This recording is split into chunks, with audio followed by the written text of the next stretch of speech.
A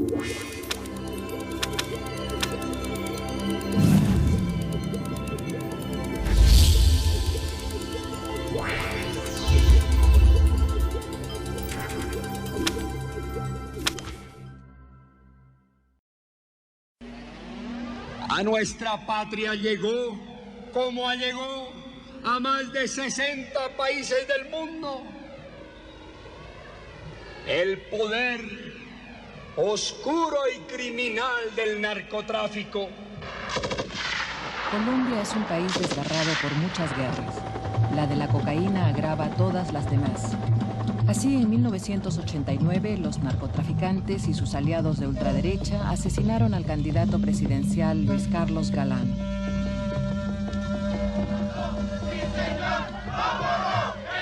La guerra de la coca encubre la mitad de los millares de asesinatos políticos del país, incluidos los de dos candidatos presidenciales de izquierda, Bernardo Jaramillo y Carlos Pizarro. En medio de la violencia, la frágil democracia colombiana intenta resistir. Incluso ante el poder de la coca y sus aliados, esta voluntad de resistencia sigue manifestándose. Ahí estamos cumpliendo mucho. Yo no pienso que somos pocos, somos bastantes los que en Colombia hemos asumido esta actividad y este compromiso. Y en la medida en que lo sigamos haciendo, en esa misma medida el país va a salir adelante, yo creo. Esta película trata de la resistencia opuesta por muchos colombianos a esta guerra ignorada por el mundo. Muchas han sido las víctimas. Entre ellas, los dirigentes campesinos Josué Vargas, Miguel Barajas y Saúl Castañeda, asesinados en compañía de la investigadora de este documental, la periodista Silvia Duzán. Esta película la dedicamos a ellos.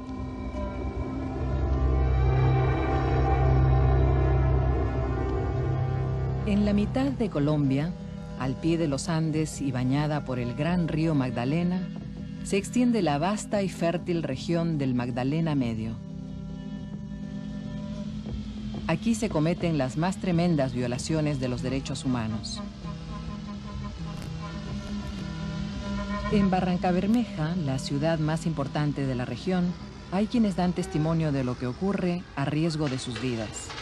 Chucho, ¿me hacen las fotos, por favor? Aquí tengo los negativos. Estas son las fotos de mañana en las páginas. Entonces ahí está todo. Chucho Villamizar es fotógrafo de Vanguardia Liberal, un valiente diario regional que por sus denuncias ha sufrido numerosos ataques. Chucho, amenazado a causa de sus fotos, busca en el Comité de Defensa de Derechos Humanos el consejo del abogado Jorge Gómez. Estoy por acá, venía a charlar un momentico con usted. Pues, realmente a ponerle en conocimiento una situación que me está sucediendo estos días a raíz de unas fotos y unas informaciones que se están publicando en el periódico. ¿Cuáles fotos? Son unas fotos sobre la cuestión de los bombardeos que están sucediendo en la parte de Yondó y sur de Bolívar. ¿En la Concha? Sí, en la Concha, en la vereda de la Concha. Entonces, pues, se supo que estaban bombardeando y que estaban llegando muchos militares al aeropuerto. Entonces yo me trasladé hasta el sitio y se hicieron estas fotos. Y de un avión de Estados Unidos que vino con unos militares. Esta es. Esta fotografía donde aparece un avión de los Estados Unidos y que usted dice que venían asesores norteamericanos, ¿usted podría explicarme qué hicieron estos tipos que llegaron en este avión? Eran como unos 6 personas gringas. Se supo que venían instructores. Igualmente eran los que estaban dando las instrucciones para los helicópteros halcones negros, que eran los que estaban dirigiendo los operativos del bombardeo.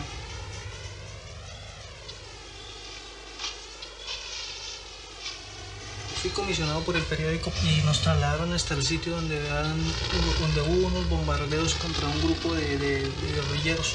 El ejército nos dijo que esa era la escuela de cuadros del 24 frente de la FARC.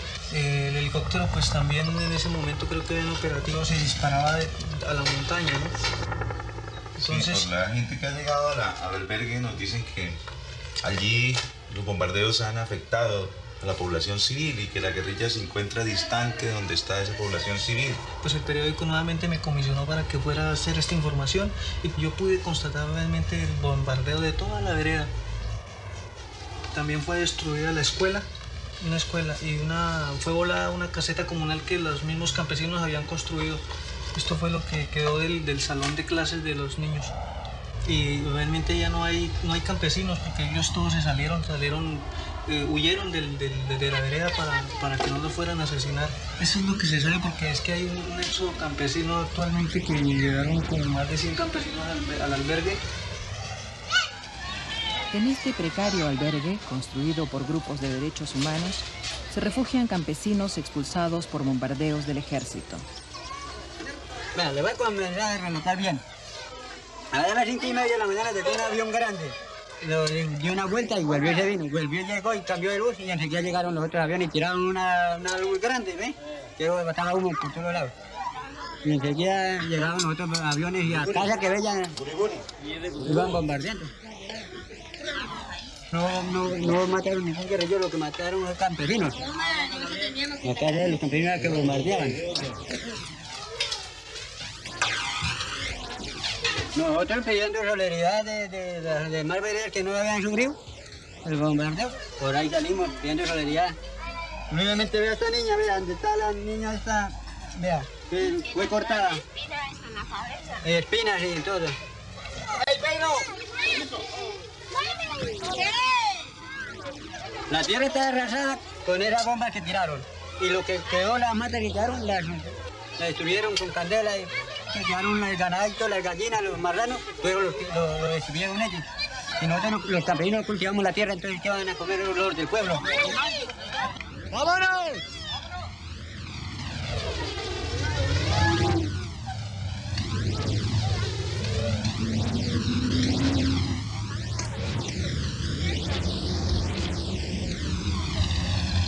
Los campesinos desplazados emprenden un largo viaje de regreso a sus tierras para rehacer sus vidas. Ante la indiferencia del país, algunas organizaciones locales se esfuerzan por denunciar los excesos de la militarización del campo, como explica el abogado Jorge Gómez. El comité ha hecho una denuncia pública y la denuncia es ante las autoridades competentes. Ustedes saben que personas murieron en este operativo, civiles, que no tenían nada que ver en este conflicto y que necesariamente el Estado debe responder por esas muertes. Las autoridades investigadoras, por ejemplo, no van a la zona a constatar que quienes sufrieron en este bombardeo y en este operativo fueron la población civil. Entonces es necesario que únicamente no se atengan a los informes militares que tergiversan la realidad y vayan a la zona y constaten, hablen con la gente, lo que hemos hecho nosotros, el Comité de Derechos Humanos, lo que ha hecho la alcaldía. Los campesinos que hoy traemos aquí son pobres y ellos ven en esa pobreza como si fuera sinónimo de insurgencia. Entonces ellos hacen esa llamada operación de limpieza en la zona.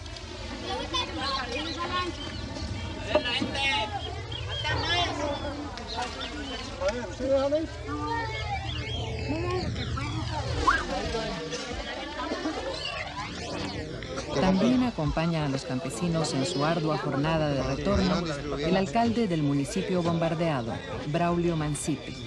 Realmente yo creo que hoy que nos encontramos aquí junto con el Comité Regional de los Derechos Humanos es para tratar de ofrecerles la garantía a los campesinos en el retorno a sus parcelas donde fueron corridos por parte de los bombardeos que allí se dieron. Sería muy importante que hubiera estado aquí presente la Procuraduría también, porque son los veedores también de las violaciones de los derechos humanos.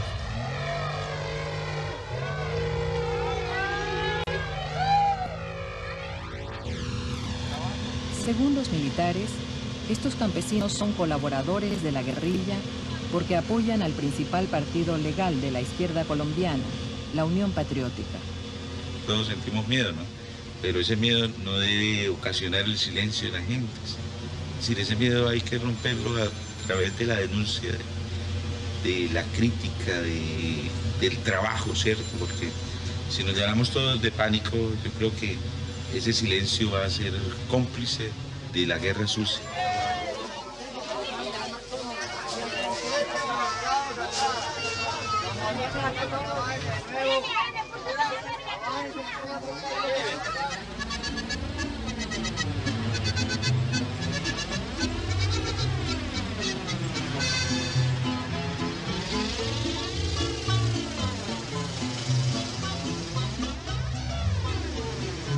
En lo que ocurre en Colombia tiene mucho que ver la ambigua política de los Estados Unidos frente a la droga, que consiste en fortalecer a un ejército dedicado a la lucha antiguerrillera.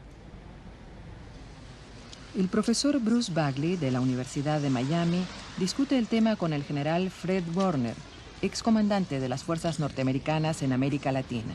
General Warner, los campesinos de Yondó en el Magdalena Medio se sienten atrapados en el fuego cruzado de la guerra antidroga y la lucha anticomunista y dicen ser las verdaderas víctimas de esta situación. Han oído comunicaciones en inglés y han visto asesores norteamericanos participando activamente en operaciones de campo.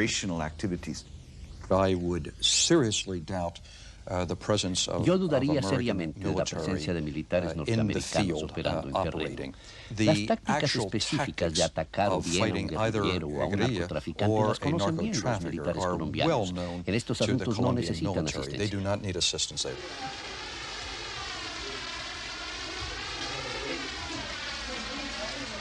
Braulio Mancipe es el primer alcalde elegido por voto popular en Yondó, el municipio bombardeado. Campesino como sus electores, su lucha contra la represión militar en el pasado le valieron una gran reputación y 2 años de cárcel.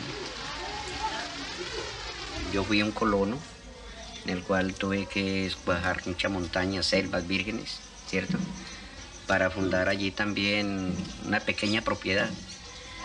Desde luego, es unas tierras que todavía no tenían propietario de ninguna clase.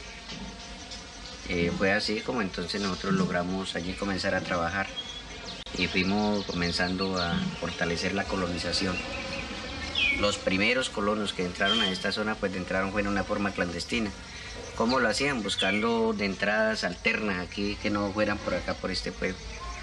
Así mismo nos correspondió a nosotros. En 1960 todavía la empresa Shell Condor mantenía pues toda una línea de seguridad aquí que no permitía prácticamente la entrada aquí a particulares, porque esto prácticamente se ubicaba como si fuera ya prácticamente otra nación. El río Magdalena fuera un límite con otra nación.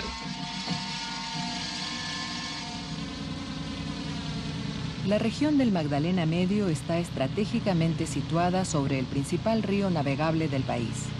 Bajo sus tierras hay petróleo, por lo cual, desde principios del siglo, estuvieron instaladas allí las empresas petroleras multinacionales. Hacia la capital fueron desplazados los primeros colonos campesinos por los terratenientes que llegaron después. A esas tensiones se sumaron los conflictos entre las multinacionales y los recién creados sindicatos petroleros.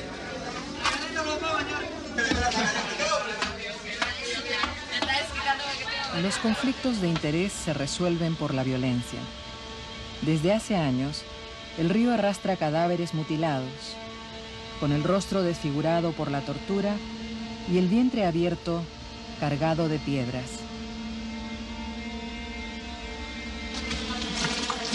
En los años 60, diversos grupos guerrilleros de izquierda aparecieron en la zona. Al principio, campesinos y obreros los recibieron como aliados y protectores. Pero cuando su fuerza creció y empezaron a extorsionar y secuestrar por igual a pequeños campesinos y a grandes terratenientes, perdieron apoyo de la población.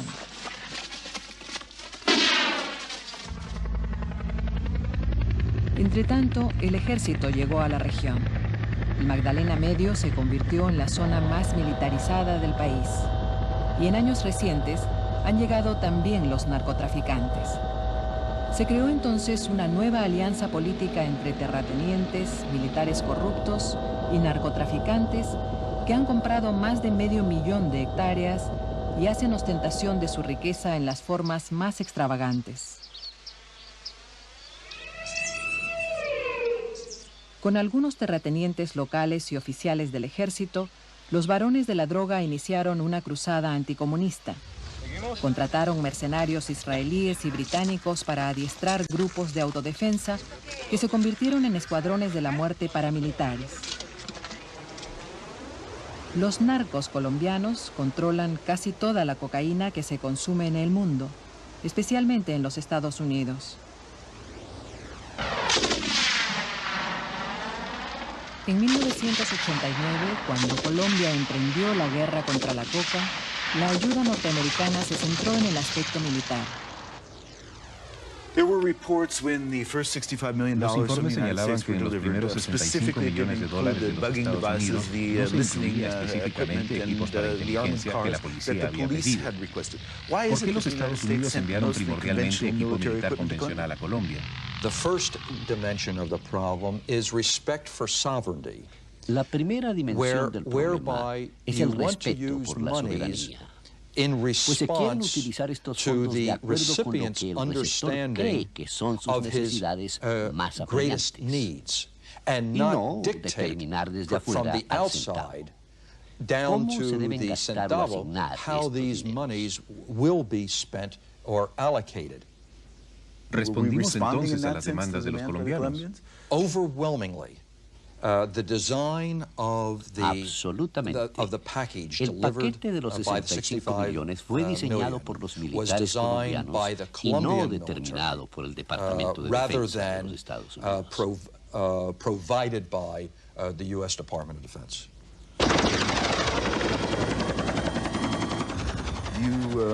Usted acepta la tesis de que cada día más en países como Colombia y en regiones como el Magdalena Medio, la lucha antidroga es simultáneamente una lucha contra la subversión o la guerrilla. Aunque no estoy muy convencido del grado de relación entre los narcotraficantes y la guerrilla que algunos han propuesto. No he visto la evidencia. La teoría de la narcoguerrilla. Creo que sí hay alguna relación, pero creo también que hay una conexión entre elementos de la derecha y los narcotraficantes, lo cual hace que la situación sea mucho más compleja. La complejidad de esta situación es visible en Barrancabermeja. En la sede de las grandes refinerías y de los poderosos sindicatos del petróleo, grupos extremistas de derecha y de izquierda encuentran campo abonado para su enfrentamiento.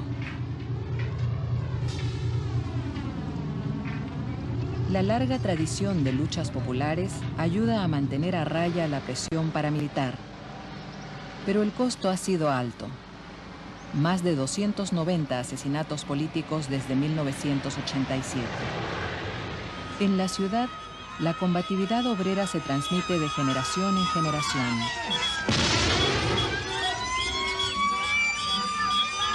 Existe a la vez temor a las guerrillas y odio al ejército. En el conflicto todos han puesto su cuota de sangre o de sufrimiento.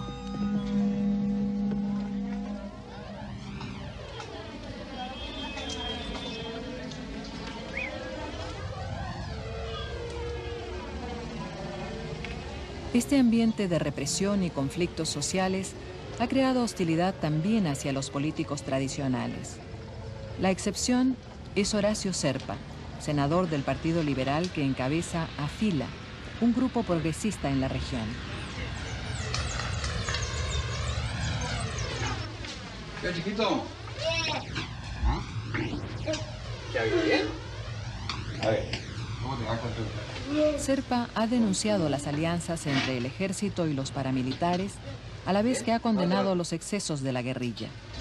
Podría convertirse en otra víctima de esta confusa guerra.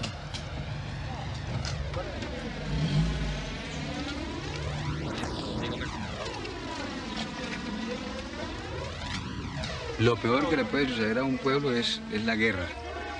Y a pesar de la grave crisis que sufrimos y a pesar de las cosas difíciles que están sucediendo, yo pienso que tenemos que buscar instancias políticas para tratar de alcanzar la conciliación. He tenido siempre la idea de que Una de las razones por las cuales hay tanta violencia política y hay insurgencia y alzamientos en armas se debe a que en un momento de nuestra historia política solamente hubo dos opciones de participación en la vida democrática nacional, el liberalismo y el conservatismo. Buscando soluciones a los problemas básicos de la población, Serpa encontró respaldo en zonas tradicionalmente dominadas por la ultraizquierda. Bueno, lo del agua. Yo pienso que lo del agua es tal vez la dificultad mayor que existe en este momento. Lo que pasa es que hay problemas muy graves porque esa empresa actualmente está totalmente destruida. No está porque tenemos Y no le están pagando, a ver, y no están pagando el servicio. Doctor, que legal. Está quebrada la empresa. Nosotros organizamos el movimiento en el año de 1977. Lo hicimos como una disidencia del Partido Liberal, como una expresión de rechazo a las administraciones militares. Aquí en esa época se venían sucediendo miembros de las Fuerzas Armadas en la dirección del municipio. Nosotros utilizamos un eslogan, zapatero a tus zapatos, pero es muy difícil combatir con ideas mientras los demás combaten con armas. Entonces nuestra organización política ha tenido por ese motivo limitaciones. Aquí en Santander hay unas zonas en donde no tenemos cabida porque nos rechaza el sector guerrillerista.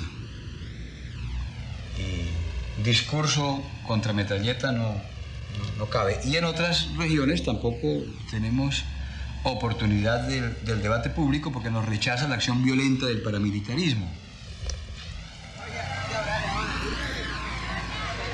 Se requiere un compromiso profundo, además de valor personal, para hacer política en la calle en una región tan violenta como esta.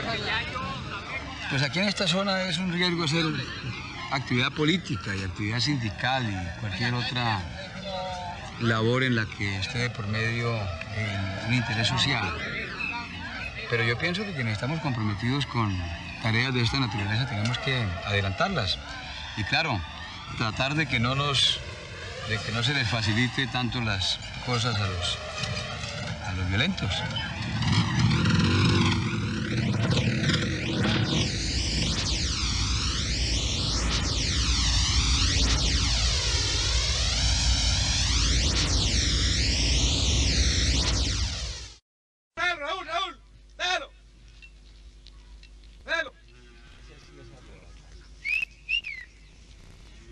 Muchos de los terratenientes del Magdalena Medio entraron en alianza con los narcotraficantes y los paramilitares. Otros no lo hicieron, como Alipio Ortiz, dirigente de la Asociación Local de Ganaderos. Yo tengo dos fincas, un poco distante una de la otra. Sin embargo, hay una que está en una área totalmente difícil, diríamos, está en la boca del lobo, donde no puedo ir, sino de vez en cuando, a pesar de que la vinculación mía con la comunidad es bastante aproximada, yo les ayudo en todo cuanto pueda. Y cuando se acerca la guerrilla en esa zona, lo primero que preguntan es cómo se comporta el patrono con ustedes, los campesinos. No me han secuestrado, pero sí me exigen que contribuya con ellos porque dicen que necesitan para la supervivencia, y como uno en el campo se encuentra desprotegido, como un corderito amarrado, entonces, ¿qué puede hacer? No hay la presencia del Estado. ¿Quién lo protege a uno en el campo? El ejército se siente incómodo cuando los ganaderos tienen que aportar a la guerrilla, dar lo que no tienen, muchas veces comprometerse, pero la supervivencia es necesaria.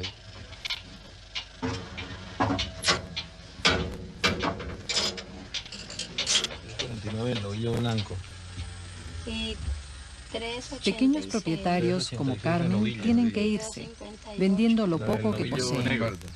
Pobrecita Carmen, ¿verdad? Ella fue perseguida, no sé, si por grupos paramilitares, por guerrilla. Se consagra al trabajo, al sustento de la familia, Pero ella la amenazaron y tuvo que desaparecer del panorama de Barranquilla, porque la amenazaron fuertemente. 293.000. Los que se quedan tienen que escoger bando.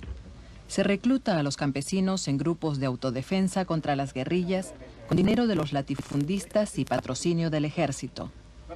Las armas que tenemos son armas que el mismo ejército nos las ha facilitado. En ese mismo entrenamiento hubieron hombres de las mismas fuerzas militares recibiendo cursos que luego fueron enviados a otras regiones a dar esos mismos entrenamientos.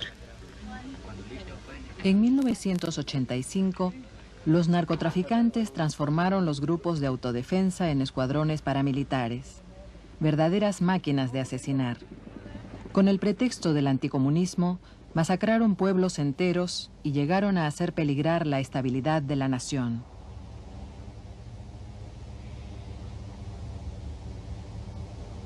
Se han desplegado unas acciones tremendas de los paramilitares. En un momento pueden funcionar en defensa de la región, de los ganaderos, de los potentados.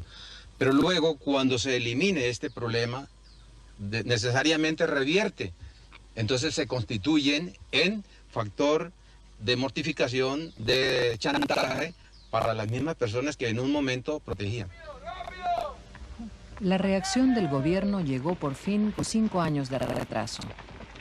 Destituyó a algunos oficiales del ejército y puso fuera de la ley a las autodefensas que sin embargo demostraron cuánto respaldo tenían. ¿Qué los mueve a hacer esta concentración? A que el presidente ponga cuidado a los problemas que existen en el campo. ¿Que para usted cuáles son? Que a ver si hacemos los grupos de autodefensa y que no nos los quiten, porque la guerrilla vuelve y se mete a los campos y matan a los campesinos. Soy hijo de un par de humildes campesinos. Luzco este camuflado y lo siento. Y no voy a permitir que los mancillen, ni que los pisoteen. Así las órdenes vengan desafortunadamente, de quien ustedes muy bien saben y lo leen todos los días en los periódicos.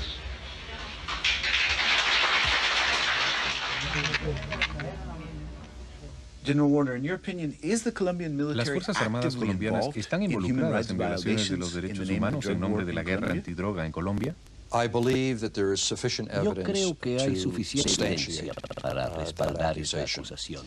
Que si los Estados Unidos han tomado esto en consideración, sí, lo han hecho. Pero el rol esencial lo debe jugar el propio gobierno colombiano, ejerciendo plenamente su autoridad civil sobre los militares.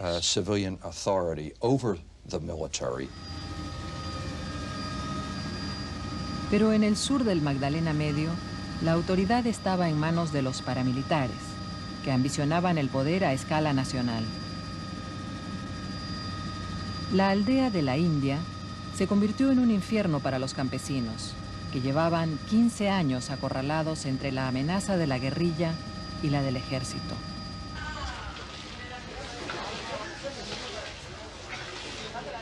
Hace 3 años, estos campesinos emprendieron una ofensiva de paz. Los dirigía Josué Vargas, cuyos sueños idealistas inspiraron el entusiasmo de la investigadora de esta película, Silvia Duzán.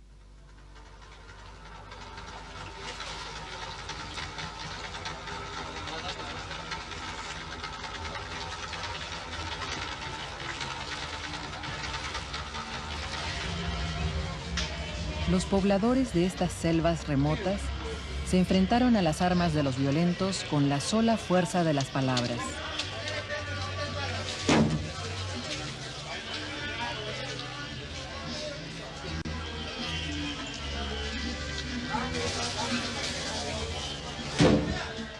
Ante la exigencia de los paramilitares de unirse a ellos, irse o morir, respondieron creando una asociación campesina cuyo lema era por el derecho a la vida, a la paz y al trabajo. La guerra la consideramos a contra del hombre de trabajo, ¿sí? Porque realmente nosotros aquí nadie nos defendió. El ejército que se considera Constitución Nacional, en ningún momento más bien nos acosó. Los guerrilleros con su política también nos llevaron a un problema serio y después vino los grupos paramilitares y eso más nos condicionó y nos obligó a tomar la posesión que hoy entonces llevamos.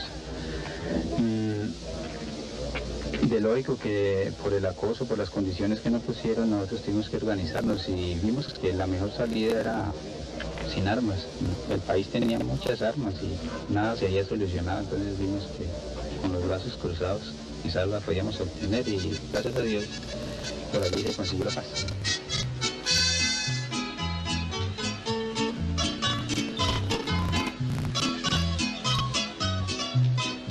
Uno de los líderes de la India, el agrónomo Miguel Barajas, tenía la obsesión de dar a conocer la obra de la asociación como respuesta al riesgo de la muerte.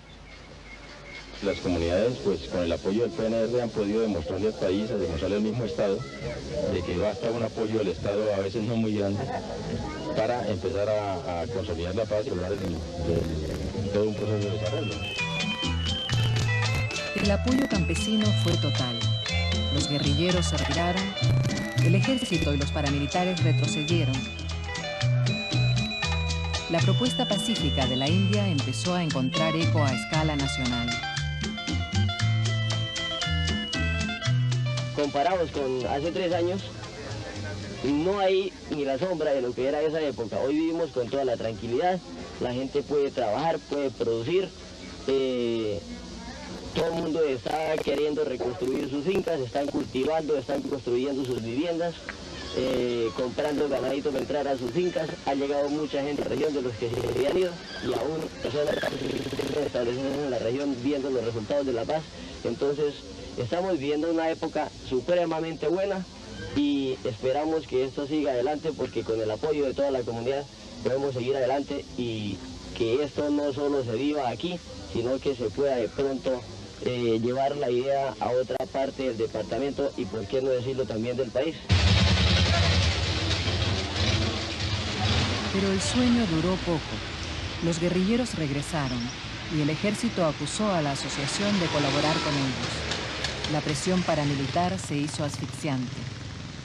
Pese al peligro, Josué, Miguel y Saúl siguieron adelante.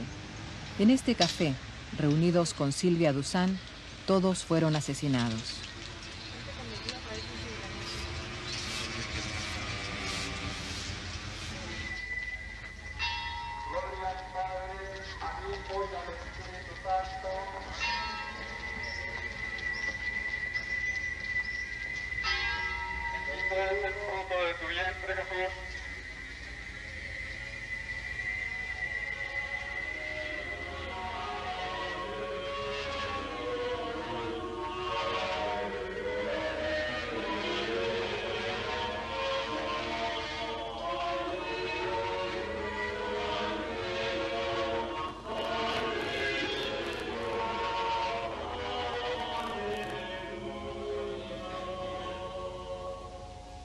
Nosotros confiamos que las mujeres y los hombres que como Silvia, Josué, Miguel y Saúl se han sobrepasado a sí mismos para que la verdad y la fraternidad y la justicia y la paz sean posibles, esos hombres y mujeres no pueden acabarse con la muerte. Porque ellos ya hacían cada día la experiencia de la muerte, cuando arriesgaban su seguridad personal, porque experimentaban una realización mayor en abrir esperanzas para otros, en darle una voz a los que no tienen voz.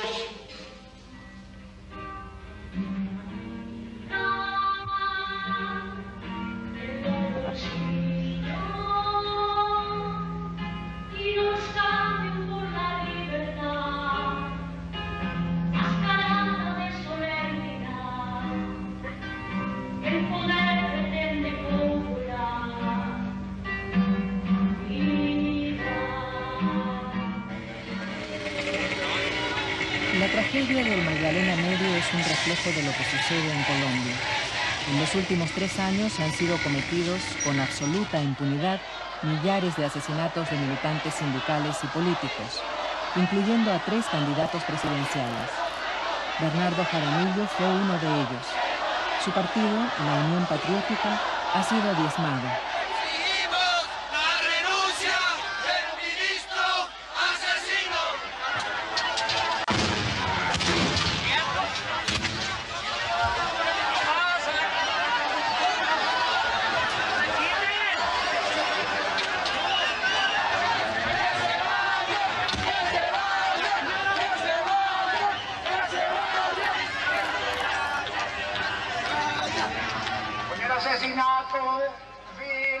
De Bernardo Jaramillo, nos han ganado una tremenda batalla a los partidarios de la paz. No podemos ir a las elecciones de la presidencia de la República porque nos han destruido nuestra bandera, nuestra organización, nuestra política. Jamás será vencido, el pueblo unido jamás será vencido. Con el terrorismo creció la protesta nacional contra la pasividad de las autoridades. Una esperanza de cambio fue el nombramiento de un nuevo ministro de gobierno, Horacio Serpa. Su experiencia en el Magdalena Medio anunciaba cambios en la acción gubernamental. Uno de los propósitos fundamentales que tenemos que imponernos es el de desarrollar una pedagogía por el pluralismo. Y yo pienso que se hace absolutamente necesario acostumbrar a los colombianos que por fuera de ser liberal o de ser conservador hay otras posibilidades. Y también acostumbrar a que las ideas de izquierda no tienen por qué identificarse necesariamente con las expresiones de violencia, que ser comunista, por ejemplo, no es ser delincuente, y que estar en contra de los parámetros de los partidos o de los parámetros gubernamentales no significa tampoco estar en una actitud ni de connivencia con la guerrilla ni de lucha subversiva. A pesar de la campaña de terrorismo desatada por la ultraderecha y de las acciones de sabotaje de la guerrilla, las elecciones presidenciales se celebraron en mayo de 1990.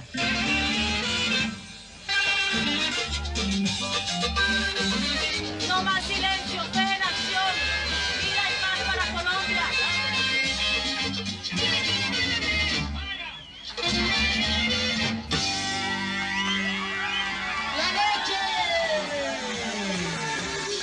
Los electores no se dejaron intimidar por la violencia.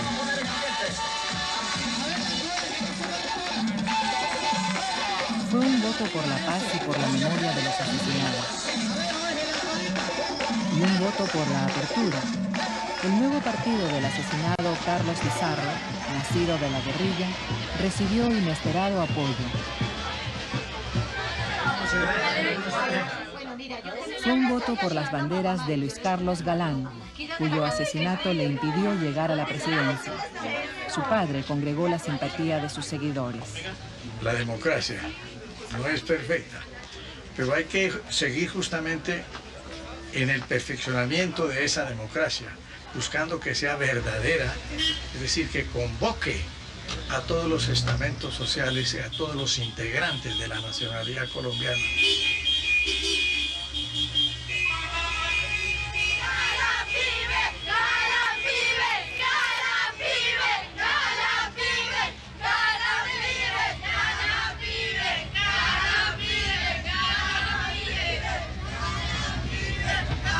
Nunca antes en ningún país, pienso yo, habían ocurrido tantas tragedias juntas al mismo tiempo.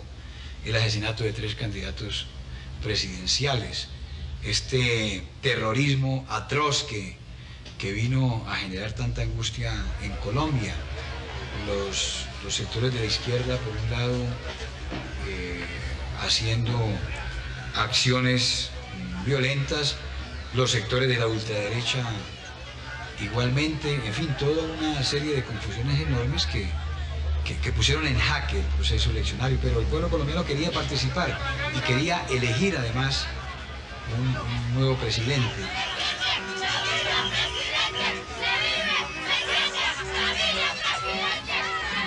César Gaviria, heredero de Galán, es el nuevo presidente. Habrá futuro, fue su consigna electoral. ha denunciado el paramilitarismo y cree, como Serpa, que la guerra de la droga no la puede librar Colombia sola. Esta guerra del narcotráfico no es una guerra de Colombia. Colombia no es un país de narcotraficantes, esa es una falacia. Colombia es una víctima del negocio de la cocaína. Por ese motivo en Colombia hay un sentimiento de rechazo a esa política de librar una guerra porque sí, o porque le conviene a los Estados Unidos. ¿Hacia dónde cree usted que va la guerra contra la droga en Colombia y en América Latina durante los próximos años? Desafortunadamente, soy muy pesimista sobre las posibilidades de resolver el problema. Veo una expansión del problema de la demanda de la droga y, por consiguiente, una respuesta lógica por el lado de la oferta. Y a no ser que haya voluntad por parte de los Estados Unidos para asumir el problema de manera más profunda, dándole prioridad a la demanda y con una visión a largo plazo, tanto los Estados Unidos como América Latina sufrirán las consecuencias.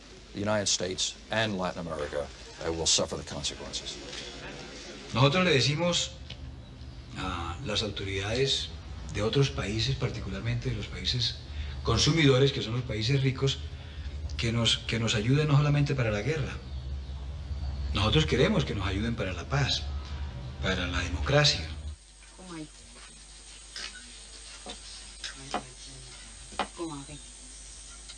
La política norteamericana de seguir militarizando la lucha contra la cocaína tendrá en Colombia un impacto negativo. Los problemas sociales de gente como la de Yondó no se solucionan con bombardeos del ejército. Hoy le hicimos una invitación al obispo para que viniera. Estamos agradecidos por continuar con el alcalde y el señor obispo, que son los únicos que han metido el brazo por nosotros. La iglesia nos prestó un dinero para comenzar a trabajar otra vez de nuevo. El gobierno central no se ha ocupado de ellos. Solo del obispo, el alcalde y las organizaciones de derechos humanos han recibido ayuda. Si las naciones que tanto pregonan decir ayudarle a nuestra Colombia, en vez de traer helicópteros nos traen tractores, nos traen dólares para convertirlos aquí en pesos y poderle dar de pronto créditos a los campesinos, pues hombre, yo creo que esa es la manera de realmente combatir aquí la misma guerrilla.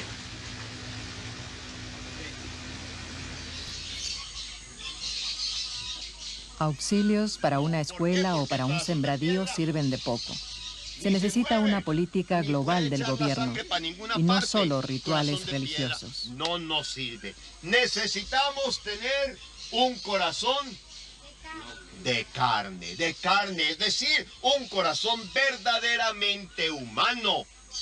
No se saldrá adelante si no hay ese empeño de todos para colaborarse, para formar verdaderamente unidad en el respeto y en la colaboración. Braulio Mancipe, el alcalde, ha sabido demostrar en el casco urbano de Yondó que el pluralismo político es posible. Lo que más cuenta fue el gran entendimiento que pudimos tener con todos los sectores políticos, puesto que en el Consejo estaba conformado de liberales, conservadores, Unión Patriótica y hasta comunistas.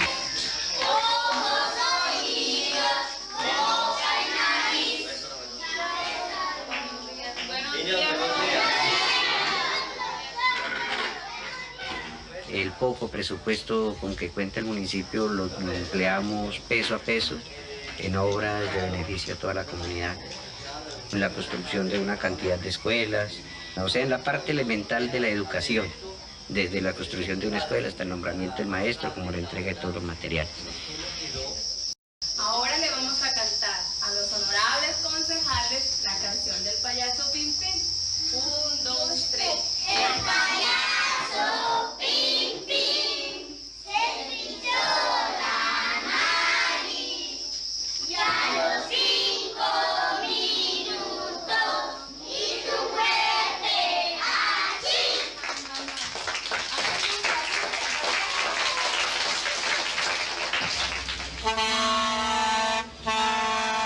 Los programas locales de desarrollo no bastan mientras la impunidad subsista. En la India, las amenazas y la insuficiencia del aparato judicial han bloqueado la investigación sobre el asesinato de Silvia Duzán y los 3 dirigentes campesinos. ¿Qué hubo? ¿Ya va? ¿No? ¿Bien? ¿Listo para viajar? Ah, ya, bueno. ¿Cómo tiempo? Claro. Siéntate, hermano. Para Orlando Gaitán, nuevo presidente de la Asociación Campesina de la India, la tarea no será fácil. ¿Y qué? Estoy esperando a ver qué pasa. ¿Ya van todos? Sí. Después de la muerte de nuestros compañeros, para nosotros sí fue muy duro, sí, pero en el instante también reaccionamos. Nosotros sabemos de que la misión era nunca desfallecer. De una vez nos organizamos nuevamente y seguimos con nuestra misma metodología. Los diálogos con todos los grupos armados. Mire, en primer lugar hablamos con los militares, con el coronel del batallón, que nos dijera en qué posiciones tenía y en qué forma podía él colaborar también. Porque el conflicto primero entró fue entre guerrilla y militares, y en donde la gente era torturada y matada por ellos mismos también. Entonces, sí eran parte del problema. Ahora le pedimos que fuera más bien a entrar parte de la solución del problema, del proceso de paz. Con la guerrilla también dialogamos, claro que no hemos dialogado masivamente. Con los paramilitares no hemos hecho una reunión masiva, pero creemos de que, hablando con los militares, es que hemos llevado con los paramilitares.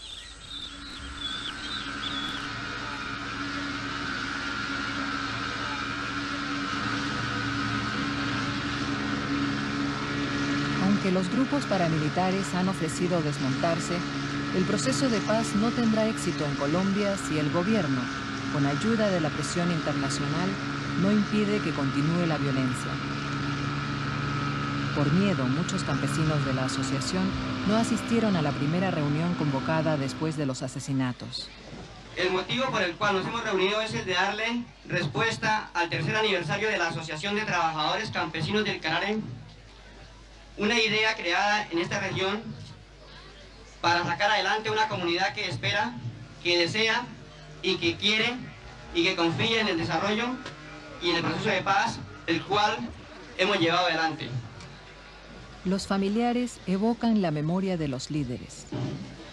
Josué, Miguel y Saúl se alejaron para siempre, pero sus ideas y propósitos de desarrollo, paz y progreso siempre quedaron aquí. Somos más de 7.000 campesinos que asumen esta gran responsabilidad, ansiosos de presenciar la paz y el desarrollo a través del diálogo y el entendimiento. En mi condición de ministro de gobierno he sido perentorio. La autoridad tiene que cumplir con sus deberes, no puede salirse de sus atribuciones. A quien lo haga, el propio Estado lo va a investigar y lo va a sancionar ejemplarmente. El gobierno quiere unas fuerzas militares que cuenten con la confianza ciudadana y no tendrán la confianza mientras los ciudadanos no la consideren como un factor de estabilidad imparcial en política. La presión de muchos colombianos decididos y de grupos internacionales ha obligado al gobierno a reconocer las violaciones de los derechos humanos. Pero la tarea de Jorge Gómez no tiene fin. Llegan cada vez más campesinos expulsados de sus tierras. Pero la situación ha cambiado para ustedes. Mucho, sí, ha cambiado bastante. Por ejemplo, nos abrieron una cuenta y hemos pedido mercado y antes de eso, muchas veces de pasar semanas, mejor dicho, con hambre, que es hervir lo que se pueda o ir hasta pedir para poder alimentarnos. ¿Quiénes les han ayudado aquí a...? El pueblo nos ayudó mucho. Con mercados, por lo menos la Cruz Roja nos trajo un poco de mercado. Ahora hará unos 2 o 3 meses nos trajeron de Yondó un mercado hasta grande. Y nos lo repartieron y tuvimos para un tiempo, ¿no?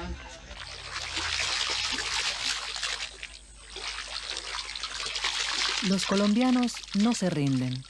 Aunque la guerra no cesa, la vida se esfuerza por continuar.